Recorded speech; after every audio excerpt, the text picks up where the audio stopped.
বাচ্চাদের স্কুলের tiffin box খালি আসবে, টিফিনে এই রেসিপিটি একবার দিয়ে দেখুন। এতটাই খেতে ভালো হবে যে টিফিন বক্স অনায়াসে খালি আসবে। আর রোজ রোজ একঘেয়ে জলখাবার না খেয়ে এইভাবে একবার টিফিনটা বানিয়ে দেখতে পারেন, খেতে দেখবেন দারুণ লাগবে।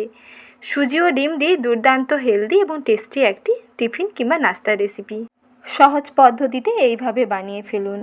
আর রেসিপিটি ভালো লেগে থাকলে প্লিজ একটি লাইক করুন। প্রথমে মেজারিং কাপের 1 কাপ নিলাম সুজিগুলোকে জল দিয়ে প্রথমে একবার ধুয়ে ওপরের জলটাকে ফেলে দিচ্ছি। তারপরে সুজিগুলোকে আরও একটু জল দিয়ে ভিজিয়ে রাখবো প্রায় 4 থেকে 5 মিনিট। সুজিগুলো ধুতে ধুতেই দেখবেন সুজিটা বেশ সুন্দর নরম হয়ে যাবে। এখানে 5 মিনিট ঢাকা দিয়ে ঢেকে দিলাম, ততক্ষণে ডিমের ভুজিয়াটা রেডি করে নিচ্ছি। কড়াইতে 2 চামচ সাদা তেলের মধ্যে 1 চামচ গ্রেট করে নেওয়া রসুন কুচি, গ্রেট করে নেওয়া আদা, সঙ্গে দিলাম পেঁয়াজ কুচি, কাঁচা লঙ্কা কুচি আর দিলাম টমেটো কুচি।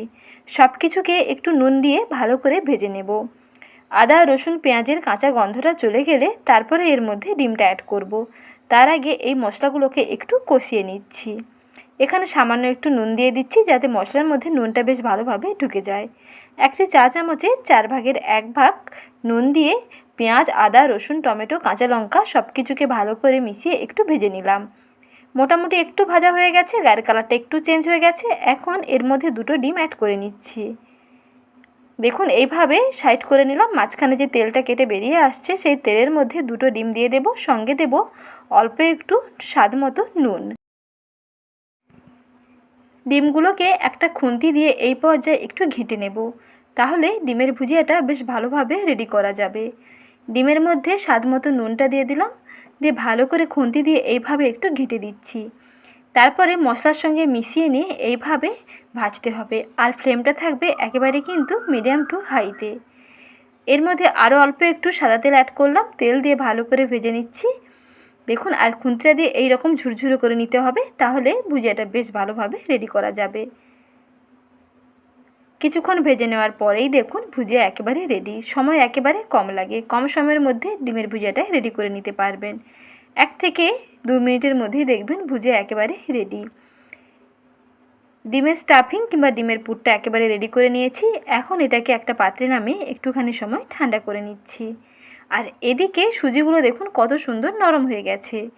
সুজিগুলো একেবারে সুন্দর নরম হয়ে গেছে। এখন এগুলোকে একটা ব্লেন্ডারে নিয়ে ব্লেন্ড করে নিচ্ছি। এই জল সমেত সুজিটা নিয়ে নিচ্ছি ব্লেন্ডারে।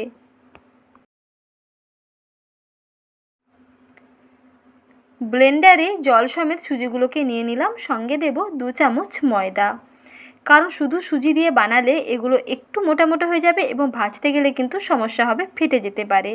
তবে 2 চামচ যদি ময়দা দিয়ে দেওয়া যায় তাহলে বেশ তুলোর মতো নরম তুলতুলে হবে, আর ভাজার সময় কিন্তু একটুও ফাটবে না। যেমন বানাবেন তেমন তুলোর মতো নরম তুলতুলে থাকবে। ময়দা দেওয়ার পরে ব্যাটারটা একটু ঘন লাগছে, তাই এখানে সামান্য আরও একটু জল দিয়ে দিচ্ছি। সে মিক্সি বাটিটা ধুয়ে আরও একটু জল এখানে দিয়ে দিলাম, দিয়ে ভালো করে ব্লেন্ড করে নিচ্ছি। একেবারে স্মুথ ও ক্রিমি একটা ব্যাটার এখানে বানিয়ে নিচ্ছি।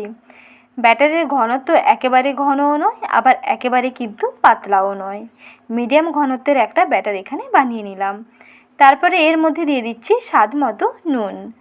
ব্যাটারের মধ্যে চা চামচের 4 ভাগের 1 ভাগ নুন দিয়ে ভালো করে ফেটিয়ে নিচ্ছি। আর এখানে ব্যাটারে যদি একটু ঘন লাগে তাহলে কিন্তু অবশ্যই মিক্সি বাটিটা ধুয়ে একটু জল অ্যাড করবেন, আর যদি পাতলা লাগে তাহলে আরও 1 চামচ ময়দা অ্যাড করতে পারেন।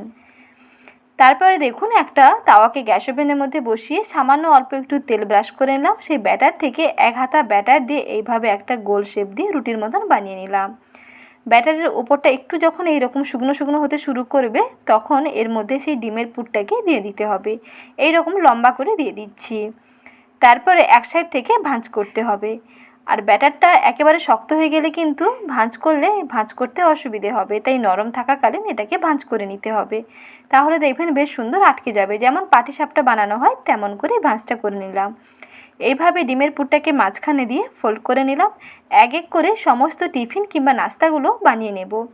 এখনও কিন্তু টিফিনগুলো খাওয়ার জন্য রেডি করা হয়নি। এটাকে আরও একটু টেস্টি বানিয়ে নিতে এর মধ্যে আরও একটা জিনিস অ্যাড করব। তার জন্য ভিডিওটা কন্টিনিউয়াস দেখতে থাকুন, আশা করি ভালো লাগবে।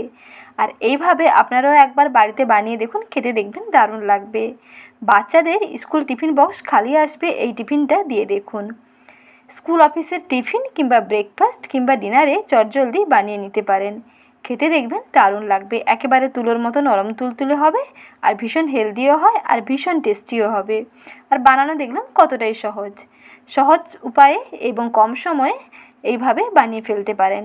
একটি খেলে আর একটি খেতে চাইবেন। এক এক করে সমস্ত প্রথমে নাস্তাগুলোকে রেডি করে নিলাম। তারপরে কড়াইতে আবারও দিলাম অল্প একটু তেল, সঙ্গে দিলাম 1 প্যাকেট ম্যাগি মশলা। তেলের মধ্যে ম্যাগি মশলাটাকে একটু ভেজে নিয়ে তার মধ্যে দিয়ে দিলাম সেই তৈরি করে নেওয়া টিফিনগুলো।